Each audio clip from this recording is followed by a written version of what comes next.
sir. Oh, hello. I'm not going to hold this because the mic stand's kind of short. Testing. I'm Jim Kreider. I'm an engineer, and I currently design tools for subsea robots, which a lot of people go, well, that's pretty cool.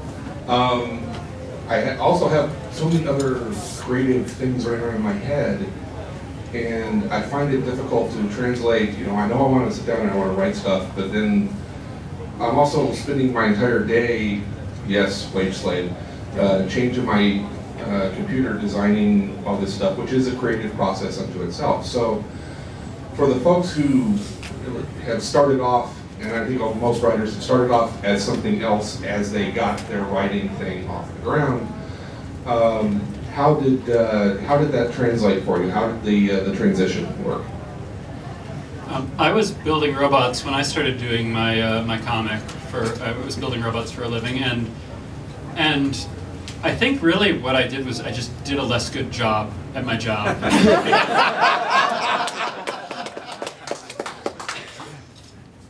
I'm trying to fix the Gulf of Mexico and not make more holes in it. The simple fact of the matter is, if this is something that's important to you, you will find the time to do it. Everybody starts off with a day job. There are people who are writers their entire lives and had day jobs. The patron saint of the writer with a day job is Wallace Stevens, who was a Pulitzer Prize winning poet. And also a vice president of an insurance company at two completely different spheres. When he won the Pulitzer for poetry, his coworkers was like, "Wally did what?" What you do, simply as a practical matter, is take a look at your, one week. Just write down everything you do on a time schedule. Like, this is the time I work, this is the time I watch TV, this is the time I do the Roderick.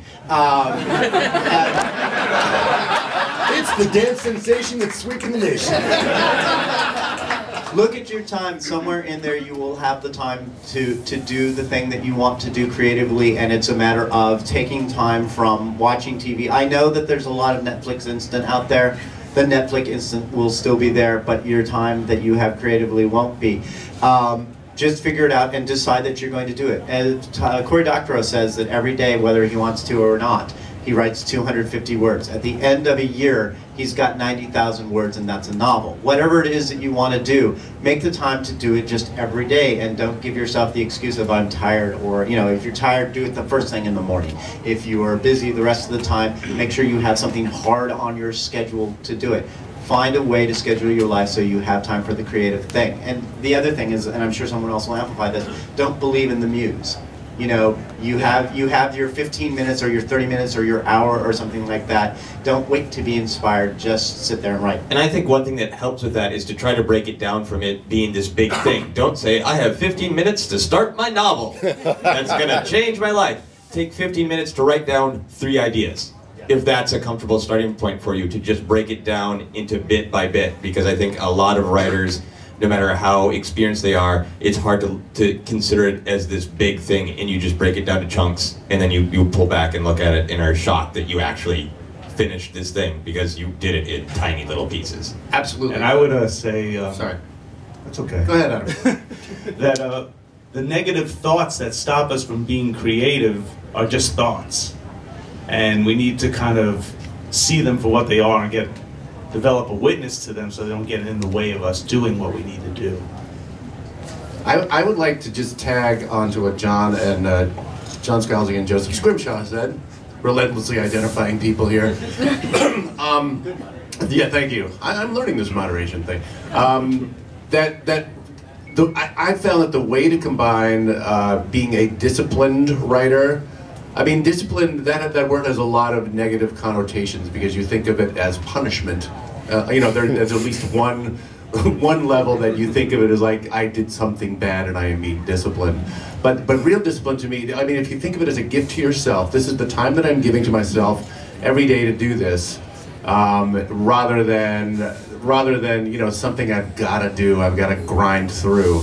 What has helped me, and what I've tried to teach students when I've given classes, is that amount of time that you give yourself every day does not have to be vast. I think people think of it as like, whatever spare time I have, I've got to grind through that, damn novel or whatever. Whereas if you take, and if you have a day job, and most writers start out with you cannot get away from the responsibilities of life. So everybody starts out that way to some degree. If you just give yourself a unit of time, and you can start mercifully small every day, a half hour, say this is my time to do the thing that I want to do. I will set an alarm clock, I will write, and I will not stop. And then when the alarm clock goes off, I will stop. So it'll be over.